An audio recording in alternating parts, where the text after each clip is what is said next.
Hey, Gregory, it's Paul Akers in Bellingham, Washington. How are you doing? Paul, I'm doing great. Thank you so much. All right. So, Paul, I think we're making this special video for the Valley students in Africa and in Benin, Africa. Guys, I'm really excited to introduce to you Paul Akers, who's the author of 2-Second Lean that you've been studying in the last couple weeks. And I was just talking to Paul about what we're doing in Benin. And Paul was really excited, and we came up with a challenge because you know that we need to apply everything that we learn. If it's not applied, we really didn't learn it. So Paul and I came up with a challenge. And the same way as we have other challenges like reading your affirmations and weekly planning, we have a challenge that's going to change your life. So Paul, how can we challenge our students in Africa to become world-class leaders? You know, Gregory, it's very simple. I'm going to challenge them to do the very thing we've been doing at my company, FastCap, for over 10 years now. All we do is the first thing when we come to work, the first thing when we wake up in the morning is we 3S. We sweep or polish our entire facility. We sort through and get rid of all the things in our facility that don't belong in our facility, so we're working in a very organized place. And then we create great standards by which we work from. And if we only do this for 5 minutes a day and then work, so we do these 3 disciplines, sweep, sort, and standardize, and then we work, we have a magical day because now we're not working in clutter, we're working in a highly organized place, we're working in a place that communicates that we respect and appreciate the resources that have been given to us. You know, one of the things we do, Gregory, is our bathrooms are spotless. We have the most beautiful bathrooms in the world. You can watch our videos online. So everybody cleans the bathroom, including me. I'm the leader of a big company, and yet we have no janitors. We all polish our bathrooms and make everything perfect. I'm so crazy, Gregory, I'm actually going to show you our bathrooms right now. I'm walking over to show you how cool they are. So your students can see our facility, that it's very, very clean, very organized. Everything just looks really, really nice. Can you see that pretty well, Gregory? I can see that. It looks great. Isn't it cool? All polished concrete floors. So we take care of and we respect everything we have. This is our kitchen area over here. Just everything's very clean. When people get done eating, they pick up after themselves. They leave everything very nice, so there's not a mess anywhere. That's what we do. We 3S everything and then we work. If you come into our bathrooms, we say that lean starts in the bathroom. If you have a clean bathroom area, then you're really going to have something nice. Look how beautiful and clean everything is. This is a manufacturing plant.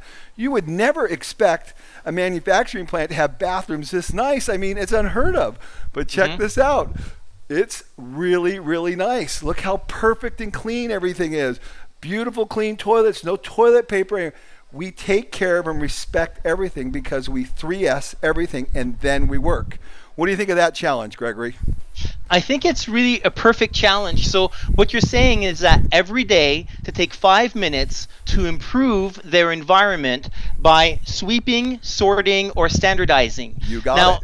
Paul, I have a question for you. These are students that are in Africa. They live together mostly. There are 5 or 8 of them in a house. How would you see lean being applicable for a student? How would you see that happening in their daily lives? Well, the very first thing and the main tenet, the most important underlining principle of lean is respect for one another. So if they walk into their kitchen area or their area where they go to the bathroom or whatever they're doing, their work area, and they're thinking about the next person that's going to come there and making it just a little bit better for them by 3S'ing, sweeping, sorting, and standardizing, then they're showing great respect for the people they live with. And if those people do that to them, how are they going to feel? They're going to feel like, wow, people care about me. Well, the key for people to care about you is you must first learn to care about them. So I really like that. How do you think this is going to change their lives by putting this habit of doing continuous improvement on a daily basis for their lives by doing 3S'ing? Well, I can only tell you how it's changed my life. If I was to ask your students right now, what would it be like if every day you woke up and everything was just a little bit better than the day before, not a lot better, but a little bit better, what would your life look like? Here's my question to your students. What would your life look like after 365 days? When you connect all those little tiny improvements together, you look like an entirely different person. The joy that you have in your life, the success and fulfillment that you have in the work that you do and the way you interact with people is so much higher than it was in the beginning. That's what continuous improvement and lean is all about. It's about connecting a series of small, tiny improvements together that improves the quality of your life and all the lives that you're around and people that you're responsible for and your entire sphere of influence. And when you get an entire organization, when you get the entire school, when you get the entire country of Benin, for instance, to do that, imagine what Benin would look like. Benin would be the greatest country in Africa if everyone could make the tiniest little improvement every day. And you do that by simply 3Sing: sweeping, sorting, and standardizing. Sorting is getting rid of all the things out of your work area that shouldn't be there. So take a look at my conference room here. It's very simple. There's not a lot of junk everywhere, is there? That's deliberate because we don't let clutter build up. That's sorting. The standardization is having clear standards for the way you work. For instance, if I look at my wipe-off board here, I have my pens. Can you see this, Gregory? Or am I too close? You have my pens very carefully. This is a standard. So when I want a black pen, the black pen is there. It's not missing 2 pins. That's a clear standard. So we take the time to make these small improvements so that when I do go to write on the board, everything's easy. Does that make sense? That makes a lot of sense. And that's all 3Sing is doing. We're cleaning, we're sorting, getting rid of all the junk, and then we create clear standards, and then we work. The key is, and then you work. You don't do this after you work, you do it before you work. So here's a challenge.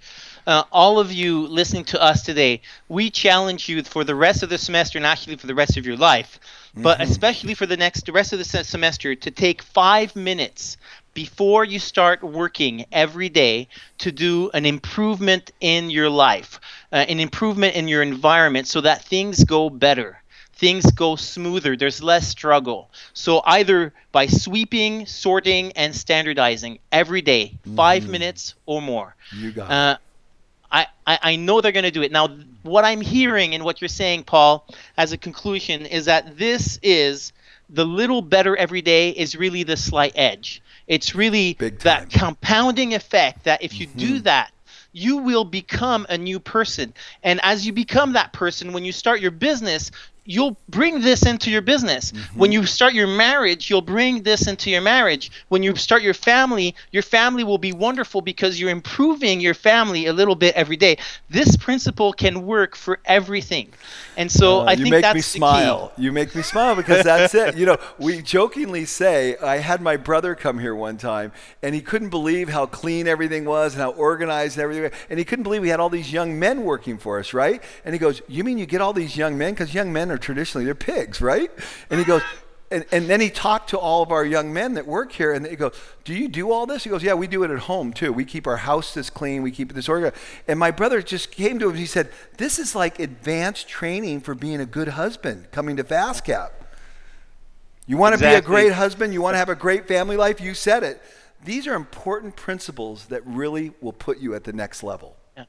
And the truth is that, Paul, who we are is who we are. Sometimes we think, oh, I'm like this at work, and then I'm somehow different at home. No, it's not true. The way you are is the way you are in all parts of your life. And so as you improve yourself in one place, it improves everywhere. And that is the key to success in life. Absolutely. And we say the litmus test, the test to see whether or not lean really is true blue and you really get it, is if you don't do it at work where we teach it, but you take it home. And indeed, all of our people do take it home. Why do they take it home? Because it works. Why do they take it home? Because it gives them more joy and satisfaction in their life. It works, and that's why they do it. It's that simple, and this will work for your students as well. Well, thank you so much. So the challenge has been issued. Paul, we need to give you some reporting once to see how the students are doing. So at the end of the semester, what we're gonna do is the class president will write a report to Paul to let him know how each of you have done for this challenge. Yeah. Paul, just so that you know, every Friday, the first thing that we do when they come to class on Friday is they have to report back with their hand up. So how many days did they do follow the challenge? So we're going to write that down and give you back a report. Very good. I would love it. That just sounds awesome. And you know what I really want more than anything else? If you could make a video. I love videos. I love to see their smiling faces like the one you already sent me, Gregory, which was one of the most joyous videos I've ever received. I literally had tears in my eyes when I watched it. It was just incredible. So I'd love to see their progress, and hopefully I'll get to Benin soon. All right. Well, you're invited, publicly invited in front of all of our students I love it. to come and see us. So, Paul, thank you so much for this challenge. I've really appreciated it. Thanks a lot. My pleasure, Gregory.